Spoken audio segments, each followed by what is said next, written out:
Yo, what's up guys? It's Noah here, and in today's video, I'm going to be talking through some player props I like on Prizepicks for today's NBA slate on Saturday, February the 22nd. I've got some early player props, guys, that I do like for this slate on Saturday, taking a first look at the board the night before on Friday night. Recording this video late Friday night around 2 a.m., so it's late in the night, but I wanted to give you guys some plays I did like. Taking a look at the board the night before, we got 5 games on Saturday. Right now, we do have props up for 4 of the 5 games, so pretty much got most of the props up that we need. And I found 2 early plays that I like, so we're gonna break down these plays, guys, and we're gonna share why I like them. Now, before we do get started, make sure that you guys hit that like button down below. If you do enjoy these Prizepicks videos, hit that subscribe button as well. And if you guys are new to Prizepicks and if you don't have a Prizepicks account, be sure to sign up and use promo code NOAH when you sign up for Prizepicks with my promo code and place your first lineup. You'll get $50 in promo funds instantly added to your account. So be sure to check out Prizepicks if you have not yet. And also, do want to shout out Sleeper because we do have a partnership with Sleeper as well. You guys can go sign up for Sleeper. Use promo code NOAH over there.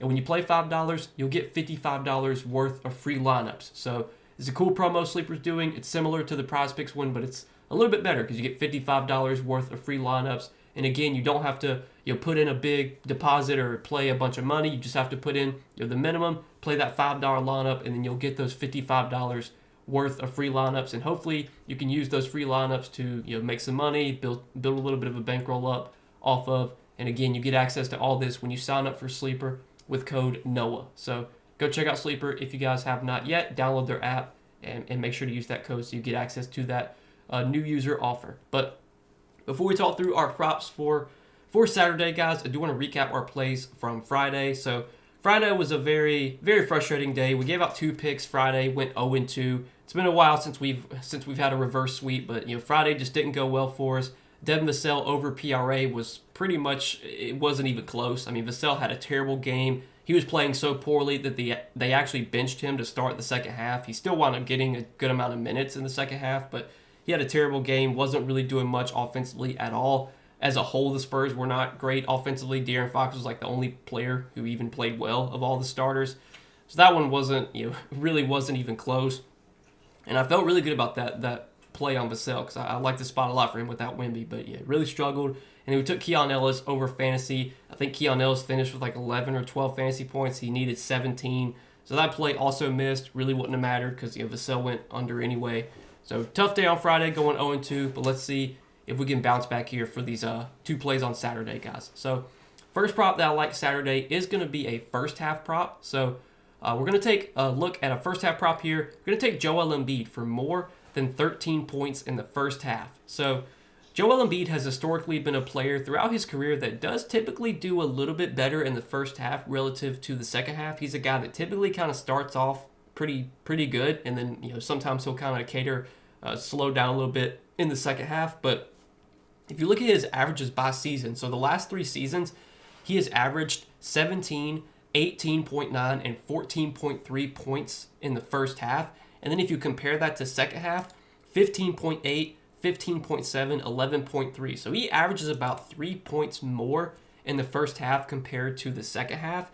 And there's a couple reasons I like this first half prop. Not only that reason, but also I think this game does have a little bit of blowout risk. They're facing the Nets here. The Nets are probably one of the worst teams in the league, so this game definitely could be a blowout. It's a 10.5 point spread. Wouldn't be surprised if Embiid gets not his full minutes here, like if he doesn't play in the fourth quarter because the game's out of hand.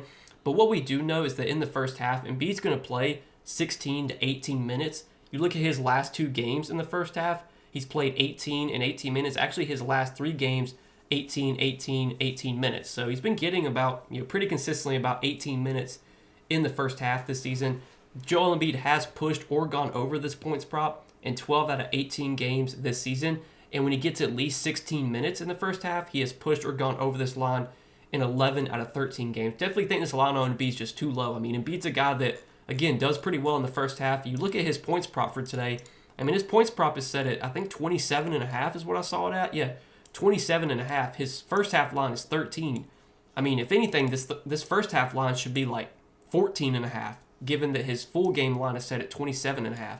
You could argue it should be even higher than that because Embiid, again, is a guy that typically scores more in the first half than the second half. So definitely think we're getting a good play here on Joel Embiid, more than 13 points in the first half. Like the matchup too against Brooklyn. I think Brooklyn's a defense you can definitely attack, especially against bigs. Nick Claxton, not a terrible defender, but not a great defender by any means.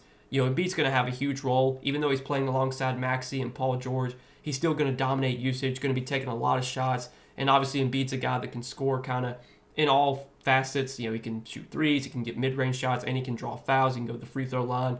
So do like this play on Joel Embiid. We're going to take him for more than 13 points in the first half. Now, if you don't have access to first half props, you could take him for more than 27.5 points for the whole game. I don't feel nearly as good about that, though. I definitely think this first half play is a lot better. But if you don't have access to first half, I think taking more than 27.5 points is fine. But I probably would play for less units on that because I'm not as confident in that as I am the first half play. And then the other prop that I do like is a rebounds prop. We're going to take a look at a prop on Donovan Clingan, and we're going to take Donovan Clingan for more than 8.5 rebounds. So last time we took an over on Donovan Clingan, he came through for us in a big way. We took his rebounds prop the day he faced Denver, and he went out there and got 20 rebounds. He had a huge rebounding game. As you can see, things have been a little bit up and down for Clingan, but it's worth noting some of these games, he was not starting. He was coming off the bench. Well, he's going to be starting pretty much the rest of the season because DeAndre Ayton, I'm pretty sure DeAndre Ayton is out for the rest of the season, I think. I did see it, if I saw that correctly. Or he's going to be reevaluated in 4 weeks. So by the time Ayton comes back, it could be towards the end of the season. So we're going to see a lot of Donovan Clingan kind of the rest of the season for the Trailblazers. The Trailblazers coming into the season, they were kind of expected to be like a lottery team. They weren't really going to have a shot at the playoffs, but they're kind of fighting their way into the play-in tournament. We'll see, if they wind up making the play-in tournament, making the playoffs. It'll be kind of a long shot for them, but they've been playing well lately. Clingan's been a guy that's played well for them when he's been on the floor. He's a great defender. He's a guy that can protect the rim, and he's been really, really good as a rebounder this season. Now, Donovan Clingan has not played a lot of minutes, but his minutes kind of have been trending up lately. Now, last game they did crater, but I don't know if that's something that we can continue to expect to happen because I think Chauncey Billups has come out and said he wants to get Donovan Clingan more minutes. Clingan's one of these young guys that the Blazers are trying to develop. And last game, they only played 17 minutes. He only played 17 minutes against the Lakers. But I'm pretty sure that game went small. The Lakers have been playing a lot of small ball lately without Anthony Davis. They're playing a lot of Rui at the 5.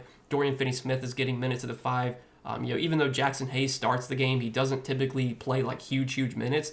So I could see why Clingan kind of got played off the floor last game. But when they faced Nikola Jokic, he played huge minutes, 31 minutes.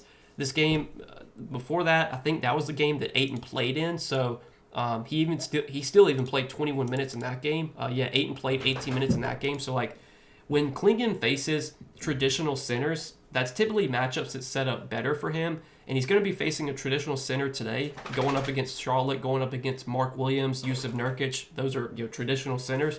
So I think this is a spot where Clingan's minutes are pretty safe. Which obviously, after seeing him get benched last game, you wouldn't really think that. But I think this is a spot where his minutes are safe. And when Clingan starts and gets at least 22, 24 minutes, I feel pretty good about him getting 9 rebounds. He's been great on the glass this season. He's averaging, in terms of rebound chances per game, 12.1 rebound chances per game. And he's averaging 12.1 rebound chances per game on only 16 minutes per game because he's been coming off the bench. But now that he's starting, again, I think we can expect his minutes to be a little bit up. And when Clingan has started this season and played at least 22 minutes, he has had 8 rebounds, 19 rebounds, 10 rebounds, 20 rebounds, and 12 rebounds. So, you can see by his game log, he is a guy that has rebounded the ball really well when given minutes. And for what it's worth, he did start against Charlotte earlier this season and only played 18 minutes, but he had 13 rebounds in 18 minutes against Charlotte. Charlotte's a team you can definitely beat on the glass. They're not a great rebounding team. So this is a really good spot for Donovan Clingan to kind of bounce back here. Love the matchup for him. Love him for more than 8.5 rebounds. I like a lot of his props today. I like him for more than 18.5 PRA, 17.5 PR. I think it's going to be a big Donovan Clingan game here. This matchup's just so good for him. Definitely a good opportunity to buy low after he got benched last game. I don't think that's something that we can really continue to expect to happen. It's going to be matchup based, I think, for Clingan when it comes to how much he plays in games that go small. Those are obviously going to be games that Clingan probably struggles in, but in games against traditional centers, those are going to be matchups where he sets up a lot better, and that should be the case today against this Hornets team that traditionally is going to play Mark Williams, Yusuf Nurkic, 48 minutes combined at center. So that's what we're going to roll with, guys. There's 2 props for this slate on Saturday, a 5-game slate. We're going to take Joel Embiid for more than 13 points in the first half, and we're going to take Donovan Clingan for more than 8.5 rebounds. So got 2 plays for you guys. Hopefully we can go 2-0 here, bounce back after a 0-2 day on Friday. But I feel really good about these plays, like these plays a lot. So that's what I'm liking, guys. As always, appreciate you watching, supporting the Prizepicks content. Make sure to hit that like button down below if you guys did enjoy. Hit that subscribe button as well. And if you guys don't have an account on Prizepicks, go sign up for Prizepicks and use promo code NOAH. When you do sign up and when you play your first $5 lineup, you'll get $50 in promo funds instantly added to your account. So check out Prizepicks if you have not yet. But good luck tonight, guys. Thanks for watching as always, and I'll see you guys in the next video. Peace.